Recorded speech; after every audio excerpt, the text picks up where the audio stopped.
My fiancé announced at dinner, "I've decided we need a prenup. Everything stays separate." I smiled, perfect timing.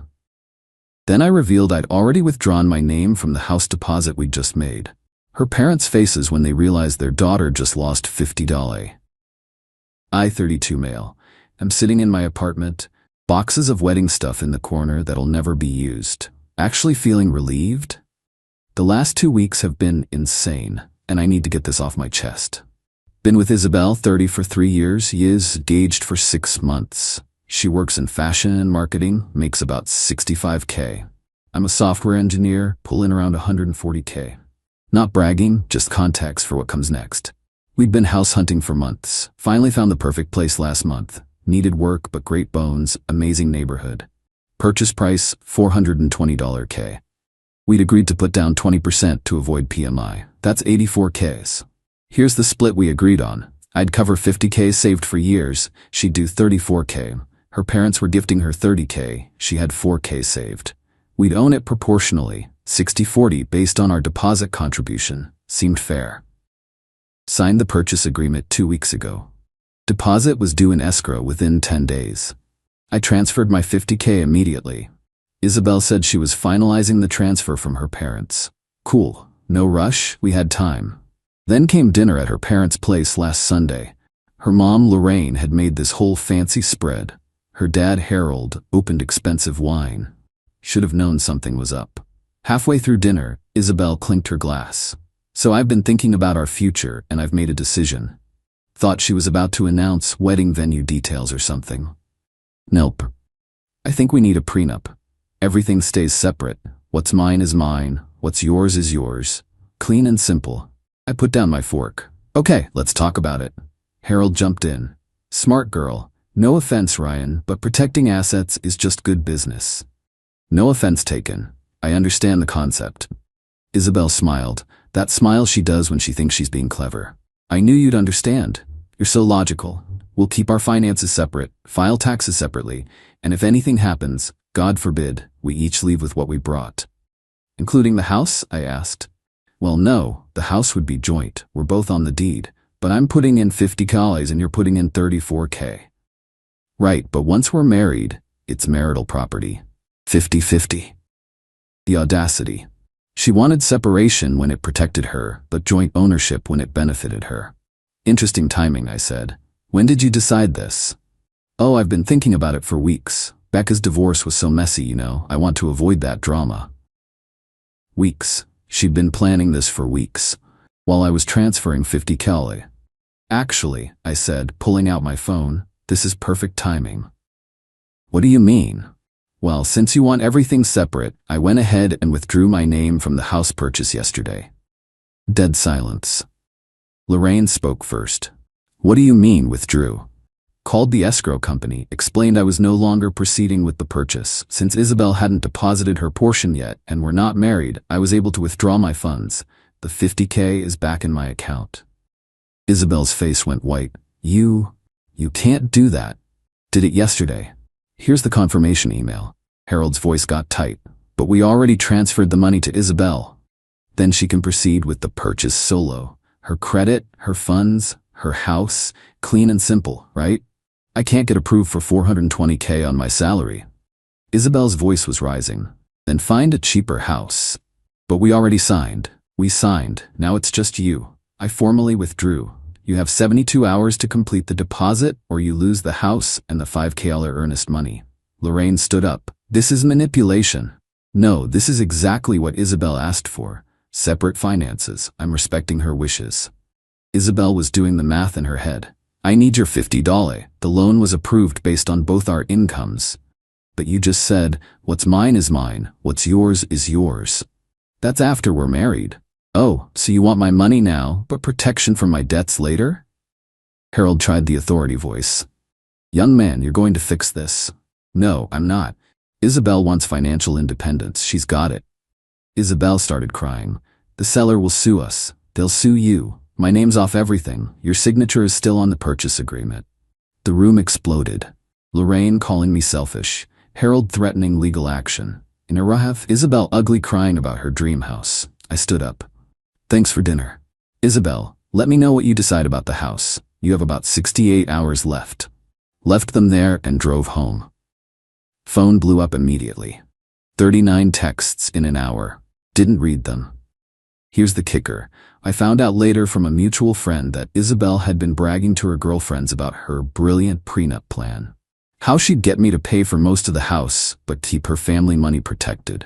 She'd literally called me a wallet with a ring. Well, this wallet just closed. Update 1. The desperation has reached comedy levels. First, the house situation imploded. Isabel couldn't get approved for a $420K loan on her $65K salary. She tried everything. Different banks, mortgage brokers, even hard money lenders. Best she could get approved for was $200K. She lost the house. And the $5 earnest money. Her parents were furious. Not at her, of course. At me. Harold actually showed up at my office building Monday morning. You cost us $35,000. The $30K gift, plus the $5K earnest money. I cost you nothing. I withdrew from a purchase before marriage, which is my right. You knew she couldn't afford it alone. Then maybe she should have thought about that before demanding separate finances. This isn't what she meant. It's exactly what she said. I have it in text, showed him her message. Everything separate, clean and simple. What's mine is mine, what's yours is yours. He actually tried to grab my phone. Security got involved. He was escorted out. Tuesday, Isabel sent her friend Jade to negotiate. We met at a coffee shop. She's willing to compromise, Jade said. How about a prenup but the house is joint? How is that a compromise? That's exactly what she originally wanted. No, she's giving up some things, like she'll share streaming accounts. I actually laughed. Streaming accounts? She wants my $50K for a house, but offers Netflix access? You're being unreasonable. I'm being consistent. Separate means separate. She loves you. She called me a wallet with a ring.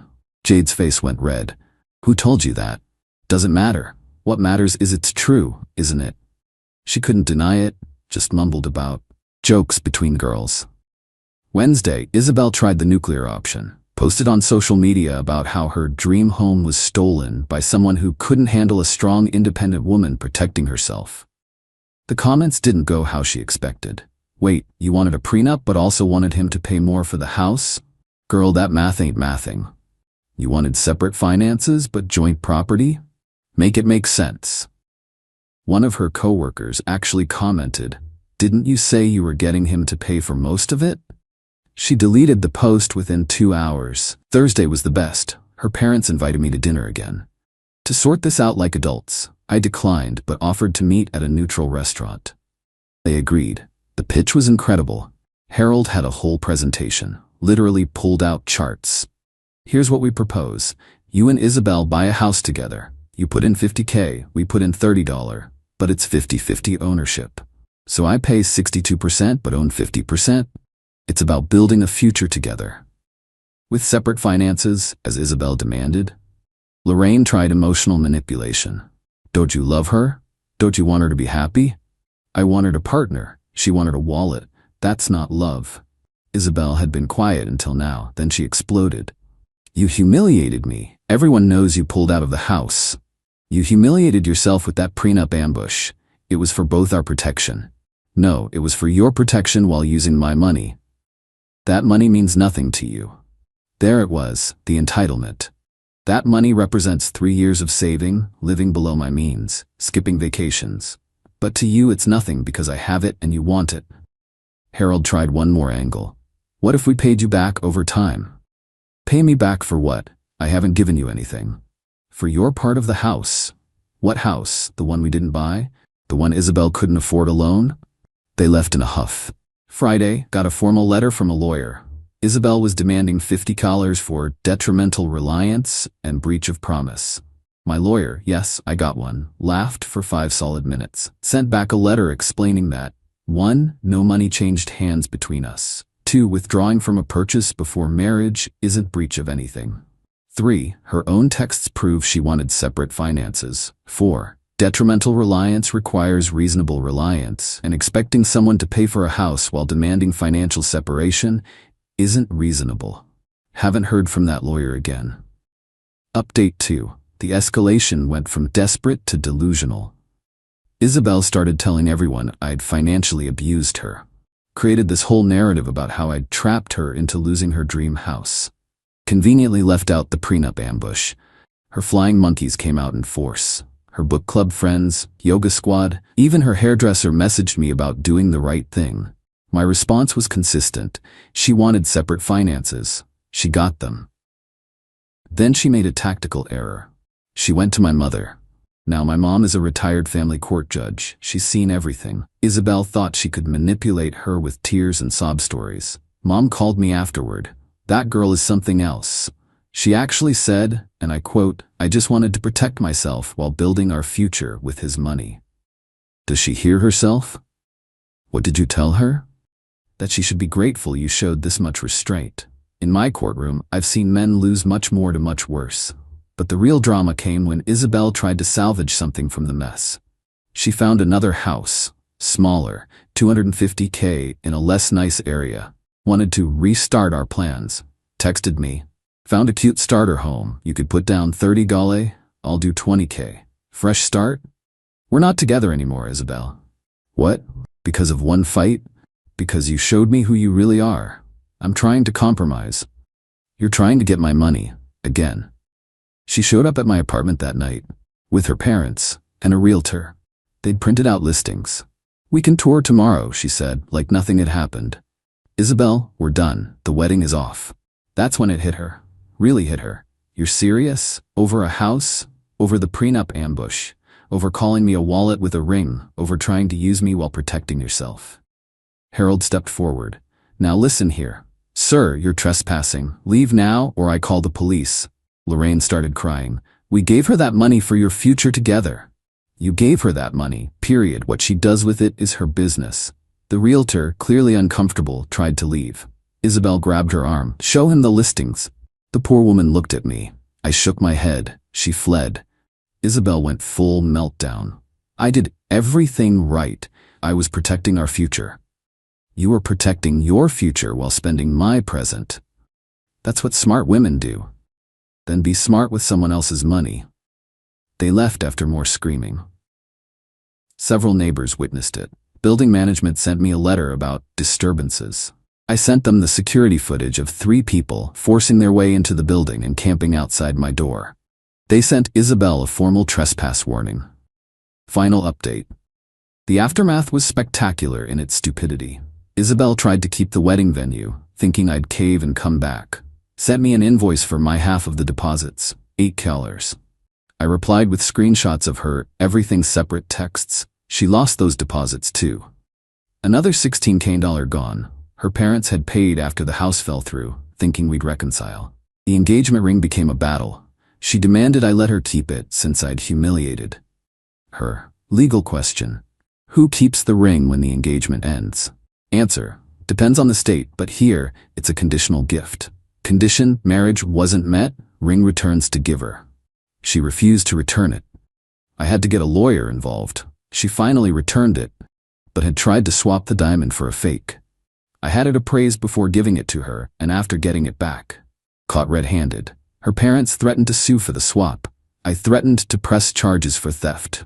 Ring came back real quick after that. But here's the karma kicker. Remember that $30K her parents gave her? Well, the IRS has gift tax rules. Since they gave it to her, not to us as a couple, and it exceeded the annual exclusion limit, they owed gift tax on it. About $4K they hadn't planned for. Plus, Isabel had to pay income tax on it, since she couldn't prove it was for a home purchase. No house was purchased. Another $6K. So their $30 gift cost them almost $40K total and bought nothing.